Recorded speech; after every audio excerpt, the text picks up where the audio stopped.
Hello students, I am Dr. Rajesh Jambulkar, Assistant Professor in Government Medical College Nagpur. Now we will discuss about the protein biosynthesis. It is also known as translation process and it is an important LAQ long answer question for university examination.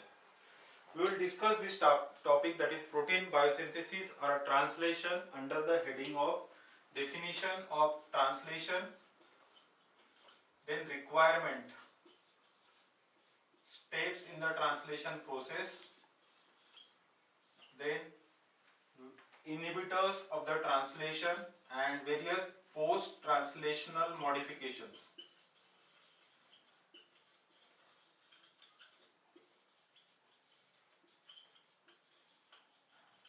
What do you mean by translation?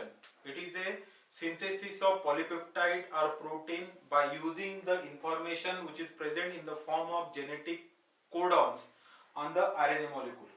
Okay, all of you know the transcription, that is DNA. It is transcribed into RNA.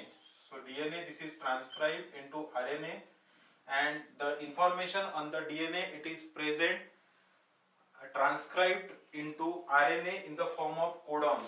So triplet base pair sequence, it is known as codon. So this is mRNA, this is 5' end, this is 3' end, and this triplet codons, they code for specific amino acid. So suppose this code for amino acid 1, this will code for amino acid 2, this will code for amino acid 3, this will code for amino acid 4, and so on. So there will be synthesis of one peptide. By this process there is synthesis of peptide and it is known as translation process. Process of synthesis of peptide or protein by using the information present on the mRNA in the form of codons. These codons, these particular codons, they code for the amino acid. There are 20 amino acids which take part in the protein synthesis and 64 possible combinations of the codons. Of these, 61 code for the amino acids. So each amino acid, most of the amino acid, they are coded by the different codons. Okay, so there are different properties of the genetic code, that is universal, comma-less, no punctuation is there. They are triplet base pair base sequences on the mRNA, then non-overlapping and degenerative. Degenerative means amino acid can be coded by more than 2 codons, can be coded by more than 1, 2 or 3 codons. Okay, with some exception, means each amino acid can be coded by the different codons. Okay, this is because of degeneracy of genetic code. For example, CA, C, CA, G, CA, A, CA, U. These are the different codons. They differ around this third nucleotide. Okay, so because of degeneracy of genetic code, these 4 sequences can code for the single amino acid. This is known as degeneracy of genetic code. Okay, now this is known as the translation. Now what is the requirement for the translation? It requires near about the 20, it requires amino acids, 20 amino acids, they take part in the translation process. Then RNAs, mRNA, rRNA and tRNA, all RNAs, they take part in the translation process. mRNA, rRNA and tRNA, they take part in the translation process. rRNA, it is with the ribosomes. Okay, now we'll see the steps in the translation process, that is initiation, elongation and termination. Okay, so we'll see one by one. The first is the charging of tRNA. Activation of amino acid and activated amino acid get attached to tRNA. It is known as charging of tRNA. 2, 3 start. So the first step in the translation process is activation of tRNA. So how charging of tRNA occurs? First the amino acid they get activated and this activated amino acid get attached to the tRNA. So amino acid, it is with the help of ATP and the enzyme, that is amino acyl tRNA synthetase. It causes the conversion of this amino acid into enzyme AMP and amino acid. This is known as activated amino acid. Now with the help of enzyme, this activated amino acid it get attached to the tRNA. Suppose this is a tRNA molecule. This is CCN, acceptor arm. These are anticodons.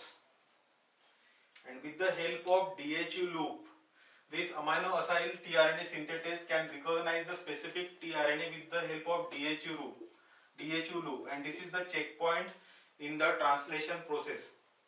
This specific amino acyl tRNA synthetase can recognize the specific tRNA with the help of DHU loop, dihydrouracil loop.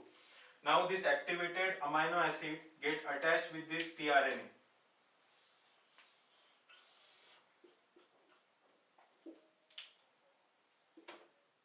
This is attachment of amino acid to this. So it is known as activated tRNA or charged tRNA. Okay. So this is the first step in protein biosynthesis, activation of tRNA. Now coming to the protein synthesis initiation step.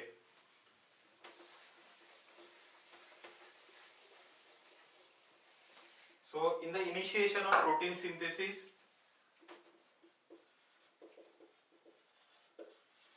first step is the activation of mRNA,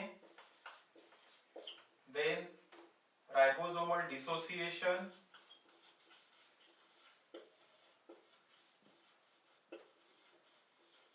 then formation of ternary complex, then formation of 43S pre-initiation complex, then formation of 48S initiation complex, formation of 80S initiation complex. So these are the steps in the initiation of translation process. So how mRNA is activated? This is mRNA. It is 5 prime cap, 7-methylguanosine cap, that is 5 prime end. This is 3 prime end. These are the poly A, okay, in the 3 prime end. Now with the help of factor that is known as cap binding factor 4F, this mRNA, this 4A, it is made up of 4G plus 4A plus 4E. Okay, this 4F get attached with the cap. So there is 4F. These are poly A tails. So what is the role of this 4E? It helps in the recognition of cap. This 4E helps in the recognition of cap. This A, it removes the secondary structures in the mRNA, or it prevents the folding of mRNA. G is a part of 4F complex. This is eukaryotic initiation factor 4F. It is a cap binding complex and it helps in the recognition of ribosomal unit. It helps in the initiation of protein synthesis by recognition of ribosomal unit. This is the function of 4F. Now two specific factors. First one is the 4B and poly A binding protein attaches to the mRNA. So this is mRNA. This is 3 prime end poly A. These are poly A, and to this poly A there is attachment of this poly A binding protein, which is helpful in the recruitment of 40S ribosomal unit to the mRNA. Okay, poly B.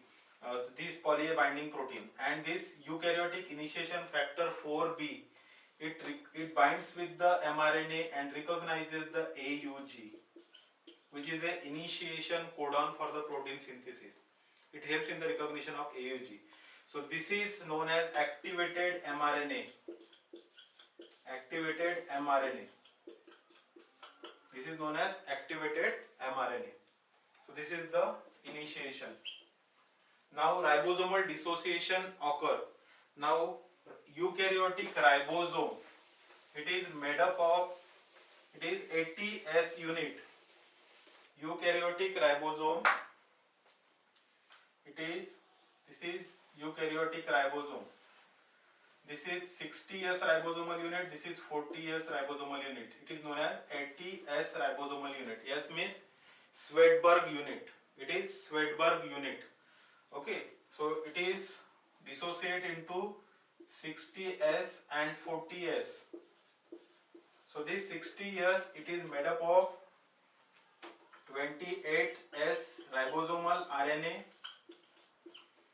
then 5.8S ribosomal RNA, 5S ribosomal RNA, and near about 50 proteins. It is made up of 50 proteins, and these ribosomes, they are present on the endoplasmic reticulum.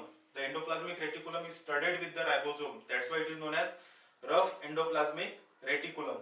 And these ribosomes, they are machinery for the protein synthesis. So they are made up of RNA and protein. So 60S unit, it is made up of 28S, 5.8S and 5S plus near about 50 proteins. And this 40S ribosomal unit, it is made up of 18S ribosomal RNA and near about 34 proteins. So this is dissociation of ribosome. In eukaryote, it is different. It is 70S ribosomal unit, which is made up of 50S and 30S unit. And this is also different in prokaryote. So this is eukaryotic ribosome. So in ribosomal dissociation, this 80S unit is dissociates into 60S and 40S unit. Okay. Then what is the meaning of ternary complex? Ternary complex means the tRNA. This is tRNA. It is methionine tRNA. Methionine tRNA plus eukaryotic initiation factor 2 attached with GTP. This is GTP. This is known as ternary complex.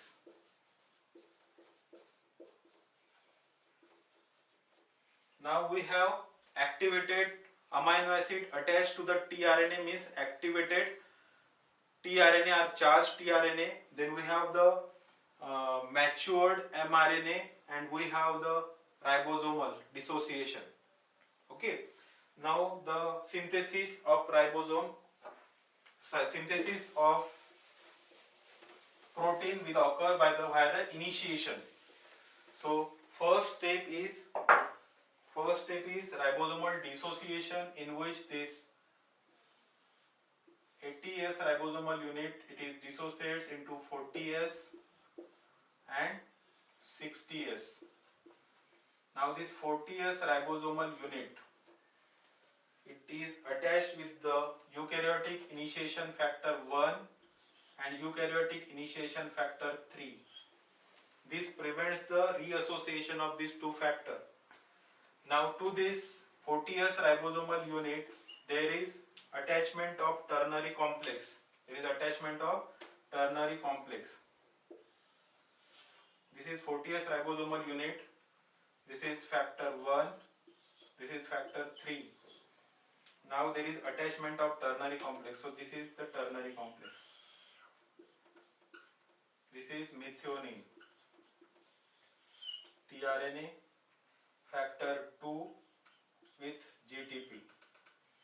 So this is known as formation of 43S pre-initiation complex.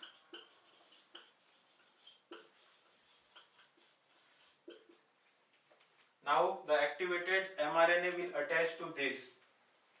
So activated mRNA will attach to this. So this is activated mRNA This is AUG.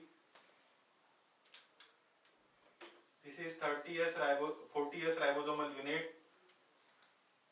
This is tRNA. This is methionine. These are anticodon. This is 4F. These are poly A binding protein. This is AUG. mRNA plus ternary complex plus 40S ribosome. It is known as 48S initiation complex. This is known as 48S initiation complex. Now this 48S initiation complex, this is factor 1, 2 and 3. It is converted into 80S initiation complex with the help of eukaryotic initiation factor 5. Once this factor attached, all other factor will dissociate. So this factor 1, 2, 3 will dissociate and there is formation of 80S ribosomal unit. So this is 80S ribosomal unit. This is mRNA. This is AUG. This is tRNA. This is methionine tRNA. This is methionine 2CCA end of the tRNA. This is AUG. This is anticodon. Now this is known as 80S initiation complex.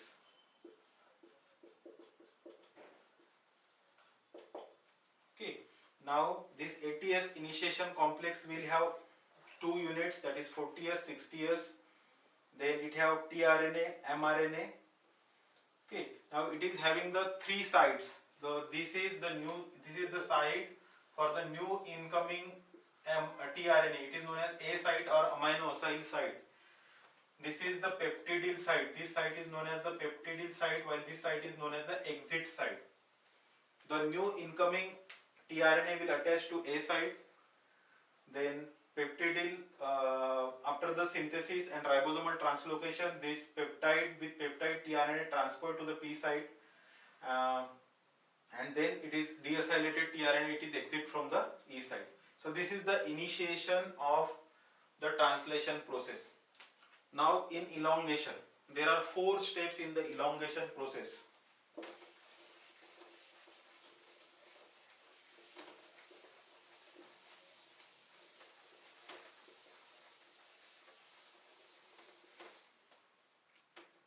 So in the elongation, there are 4 steps. The first one is the attachment of new tRNA, amino acyl tRNA to A site. Second one is the peptide bond formation. Then ribosomal translocation and exit of the deacylated tRNA. These are the 4 steps in the elongation process. So suppose this is 80S initiation complex. This is mRNA. Now this is AUG. This is methionine tRNA. This is methionine. Okay. Now the new amino acyl tRNA. Suppose this is new amino acyl tRNA. It is second amino acid. One factor is required, eukaryotic elongation factor 1, along with energy is required in the form of GTP. So this new incoming tRNA will attach the A site. So this is the site of attachment. Okay. So this is the attachment. This is another codon. This is the first step, attachment of amino acid tRNA to the A site. Now the peptide bond formation will occur in between two. So the methionine will shift to this with the help of peptide linkage. With the help of peptide linkage, methionine will shift to attach to this amino acid. And after this peptide bond formation, there is ribosomal translocation and ribosome will move in one codon length. So this is the ribosomal translocation. Okay, now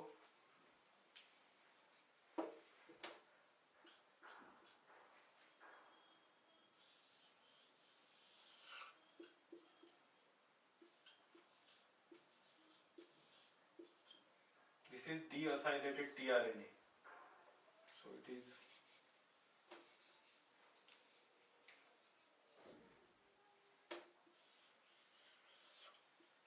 deacylated tRNA. It will exit from the E side. Now it will exit from the E side. So there is peptide. So this will at the P side, and this side will be free for the new incoming tRNA. Here is peptide bomb formation. This is ribosomal translocation.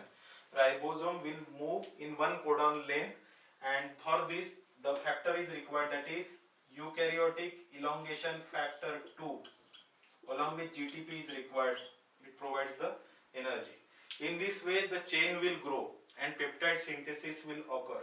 So attachment of new tRNA to the A side, peptide bond formation and translocation of ribosome, followed by exit of this deacylated tRNA. So these are the steps in the elongation. Now when termination will occur? So termination will occur, there are 4 important points in the termination.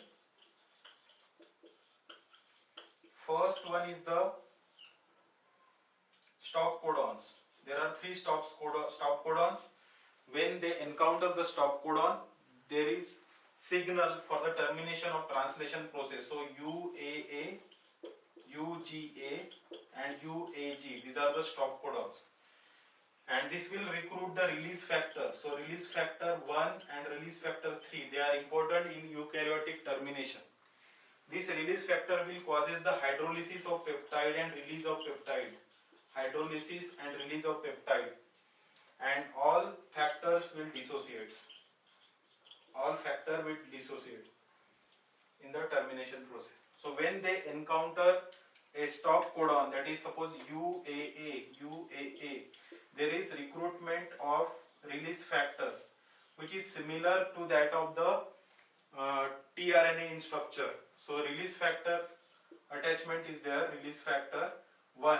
So release factor 1 and release factor 3 will attaches to the complex, and this will causes the hydrolysis of peptide, and that causes the release of peptide, and all other structure will dissociate.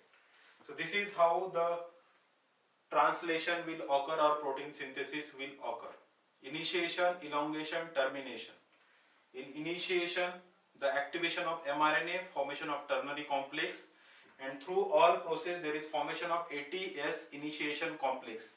Then in the elongation, the attachment of tRNA to the A side, peptide bond formation, ribosomal translocation and exit of deacylated tRNA. Then in termination, stop codon, release factor, hydrolysis of peptide and dissociation of all other factors. So this is translation. Now we'll see the inhibitors of the translation process. In short, we'll enumerate the inhibitors of the translation process. So there are inhibitor of prokaryotic translation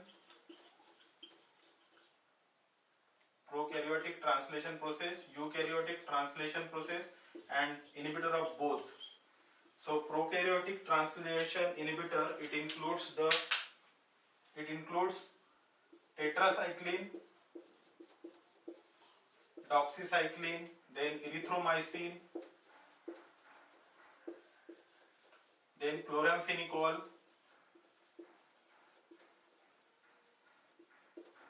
and aminoglycosides.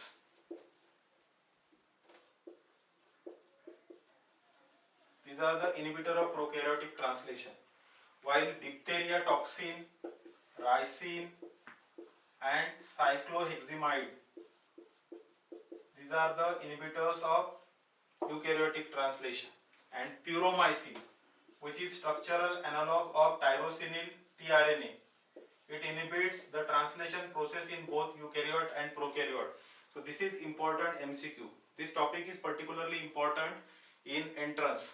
This diphtheria toxin it causes ADP ribosylation. It causes ADP ribosylation of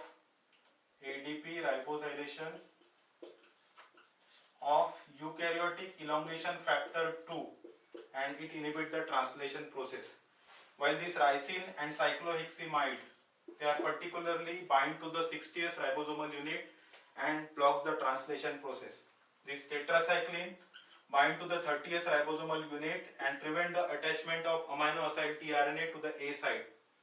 Erythromycin bounds to the 50th ribosomal unit and blocks the translation.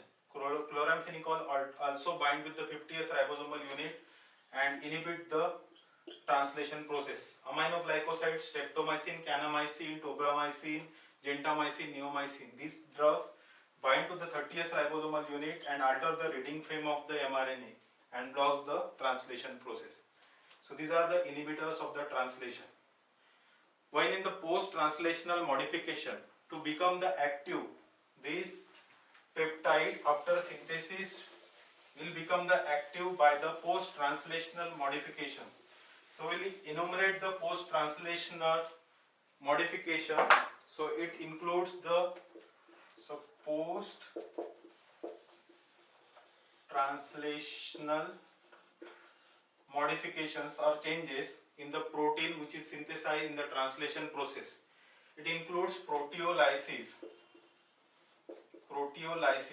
There are three types of proteolysis. First one is the removal of initiator methionine.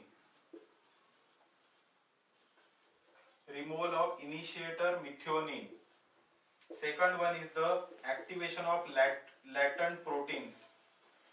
Latent proteins are inactive zymogens. And third one is the removal of signal peptides. So these are under the proteolysis. Removal of initiator methionine, activation of latent enzymes or protein in which chymotrypsinogen, pepsinogen, they are converted into chymotrypsin and pepsin. Signal peptides, it is removed by the signal peptidase. While in the covalent modification, second is the covalent modification. It includes addition of carbohydrate. Second, addition of prosthetic group. Example is heme. Then third one is the hydroxylation, collagen synthesis, hydroxylation of lysine and proline. Fourth one is the gamma carboxylation, that is activation of various clotting factors via the gamma carboxylation. Fifth one is the disulfide bond formation. Example is the insulin, which contain disulfide bond. Then phosphorylation and dephosphorylation. Some enzymes, they are active in the phosphorylated state while some are in the dephosphorylated state. Example, glycogen synthase, it is active in dephosphorylated state, glycogen phosphorylase in the phosphorylated state. Then seventh is the prenylation, isoprenylation, and eighth one is the acetylation. There is one example of isoprenylation, that is the P21 RAS protein, and it is activated by the isoprenylation, and acetylation of histone is required, and it is important in the DNA wrapping or organization of DNA molecule. So this is in short discussion of post-translational modification. So this is all about the translation process. Thank you.